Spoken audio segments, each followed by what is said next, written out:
Saya kasih resep. Ini sering saya ulang-ulang karena ini penting, ya.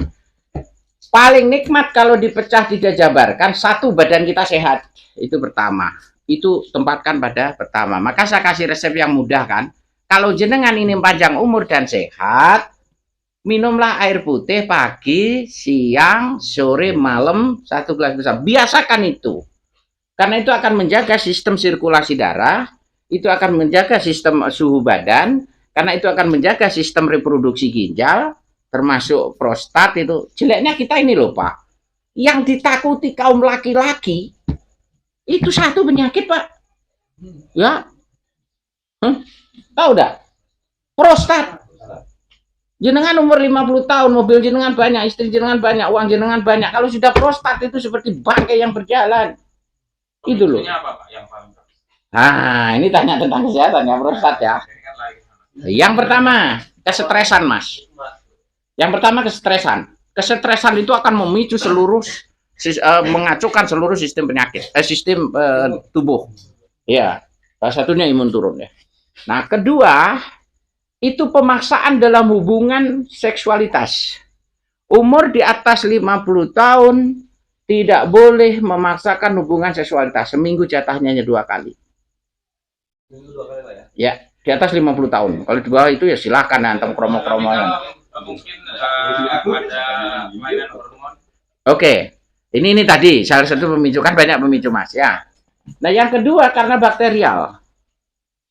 Itu. Yang ketiga tidak bisa mengatur pola minum dan makan. Karena prostat ini itu penyakit sistem reproduksi terkait dengan ginjal. Kalau ginjalnya bermasalah, efeknya nanti ke prostat. Kadang prostat ini bisa terjadi karena pola makan kita nggak bagus, banyak purin, kemudian di situ ada kerikil-kerikil kecil, yang akhirnya itu turun menggores di kelenjar prostat. Jadi kelenjar prostat itu, ini lubang kencing Pak, di samping ini. Kalau ini kegores bengkak dia, bengkak nutup.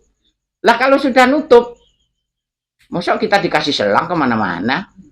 Apa enaknya burung kita dikasih selang? Ya kan? Ini berbahaya bagi seseorang laki-laki. Maka saya tekankan itu. Nah itu. Jadi dari pola makan Mas. Kemudian bakterial ya.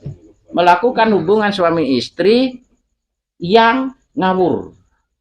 Yang berganti-ganti. Itu salah satunya. Karena prostat ini ada tingkatan. Yang pertama adalah prostat. Yang kedua adalah prostatitis. Yang ketiga adalah kanker prostat. Itu penyakit kelamin Pak. Ini bahayanya nih.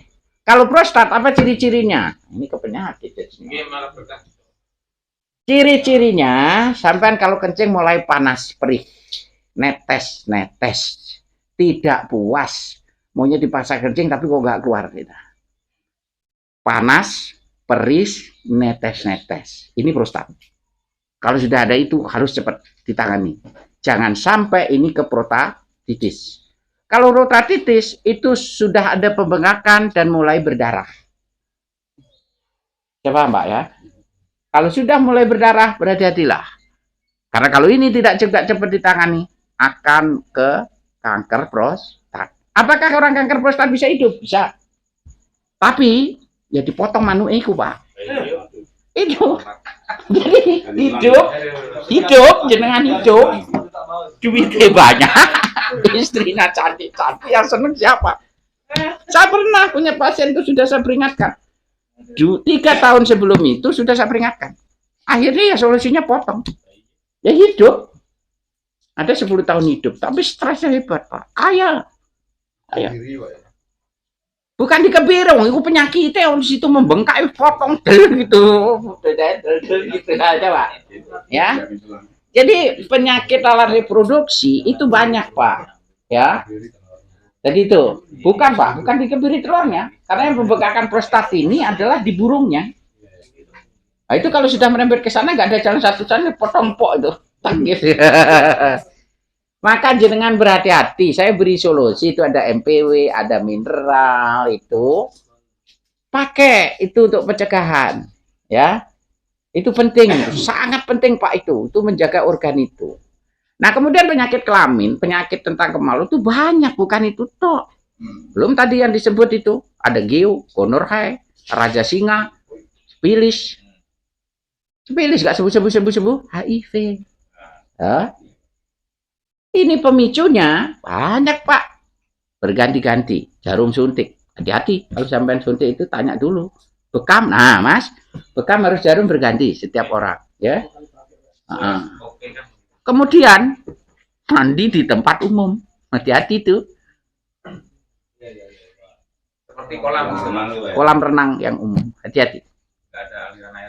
Satu nggak ada aliran air. Setiap orang mandi, mau dia dikir nggak dikir, pasti dia akan kencing Pak, sembarangan di situ. Dan itu akan membawa virus. Ketika orang banyak Pak ikut mandi terserah. Bahaya.